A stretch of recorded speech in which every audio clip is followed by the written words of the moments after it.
Welcome to a Canadian house. Welcome to our home.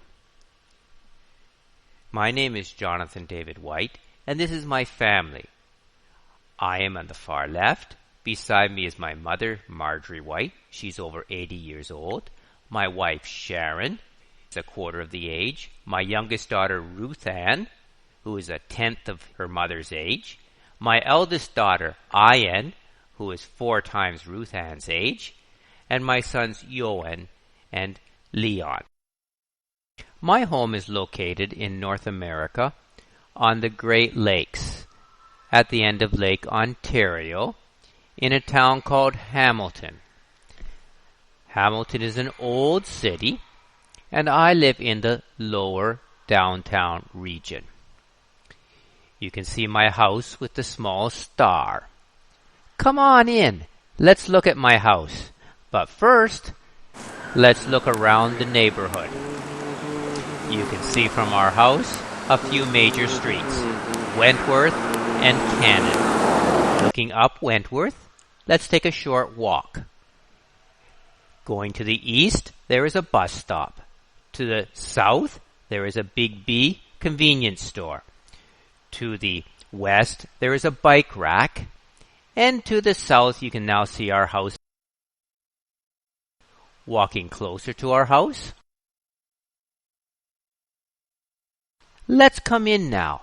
Coming into a typical house, we see a staircase leading upstairs. But let's turn left and look at the first floor. First of all, we have our parlor area where we can sit and drink tea. In the corner of this room is a thermostat. Here we control the furnace and the air conditioning temperatures. Canadians usually set the heating temperature to 18 degrees C and the cooling temperature to around 26. The main room of the house is where we can play and my family can enjoy each other together. The kitchen towards the back is where we eat. From the back door off the kitchen, we can look into the backyard. To the back door, there is a 2-piece washroom.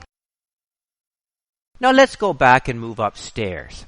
Upstairs, there are 3 bedrooms and a full bathroom. Moving first into the bathroom, we have a sink and a medicine cabinet in which we can hold our things, a toilet, and a shower.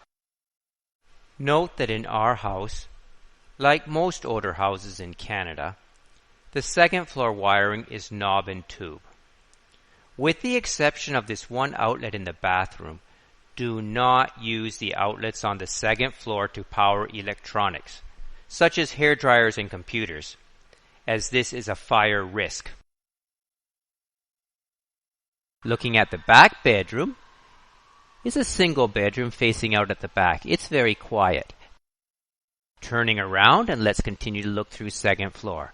The second bedroom is in the middle of the house.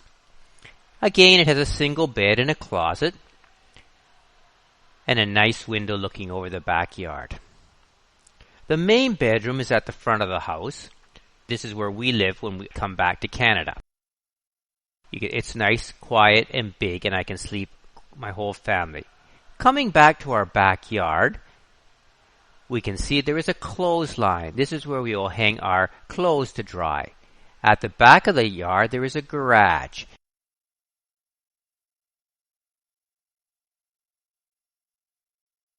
Inside the garage, there are snow shovels for shoveling the walk, a weed whacker for keeping the grass short, and some bicycles for riding and a wagon to get groceries.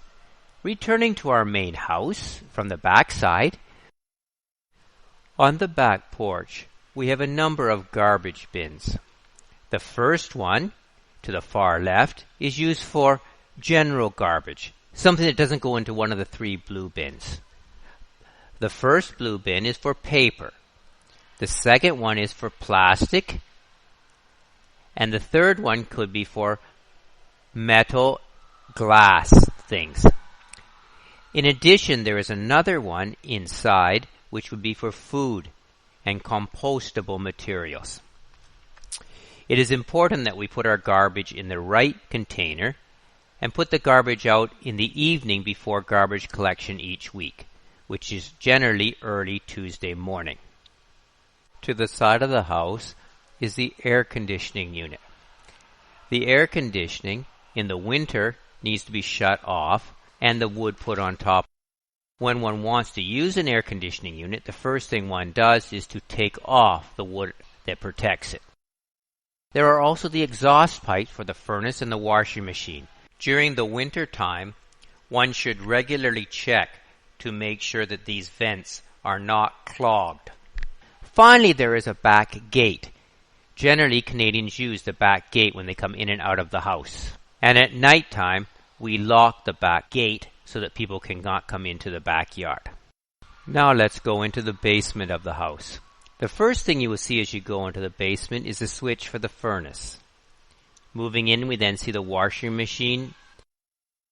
In order to use the washing machine, you need to turn to the brown setting and then pull the knob. After washing the clothes, one should use the spinner to remove excess water, and then place the clothes either in the dryer or on the outside line. When using the dryer, it is important to remove the lint from the filter. When looking in the basement, you will also notice that there is one large water tank. In Canadian homes, we generally have a hot water tank holding about 200 liters of hot water. When you go on vacation, you generally turn the dial to the vacation mode, VAC. Coming back from a vacation, one needs to turn the dial back to the hot setting, HOT.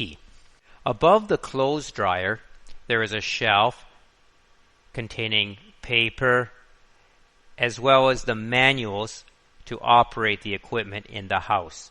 For example, there is the manual to tell you how to set temperature on the first floor.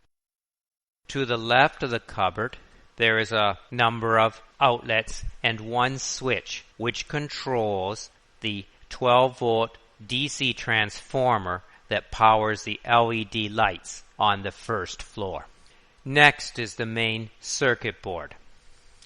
Circuit breakers 12 and 14 control the air conditioning unit. If you need to use the air conditioning unit, you need to turn the power on after removing the piece of wood from the top of the unit. Finally, we see the main water supply to the house.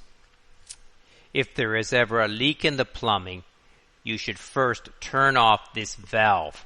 Controlling humidity is very important for a house, especially controlling humidity in the basement. If the humidity is less than 30, it will become too dry. If the humidity is greater than 60%, there will be a tendency of mold to start to grow within the basement of the house. Again, this is not healthy. In the basement of a house, we have a number of humidity meters. This humidity meter is showing 50% humidity. This is quite okay. In the case that the humidity is greater than 60%, one has to increase the operation of the dehumidifiers in the basement. If the humidity drops below 40%, one should turn off the dehumidifiers. There are 3 humidity meters in the basement. One on the steps going down into the basement. A second in the cupboard above the dryer. And a third in the cold room at the back of the house. This humidity meter is reading 84%, much too high. There are 2 dehumidifiers in the basement, one beside the dryer and one in the cold room. Both of them are controlled by timers. In general, we try to use the dehumidifiers at night between the hours of 11 p.m. and 5 a.m. in the morning when electricity is cheapest. In the case that the humidity is low, these timers should be turned off. If the humidity becomes too high, say greater than 65%, then you will need to turn on the dehumidifiers for longer periods of time. This is very important for your health. So this is my house in Canada. I hope you enjoyed the walkthrough of a typical house that was built about 150 years ago and whose walls are about 30 centimeters thick. Brick on the outside and wood on the inside.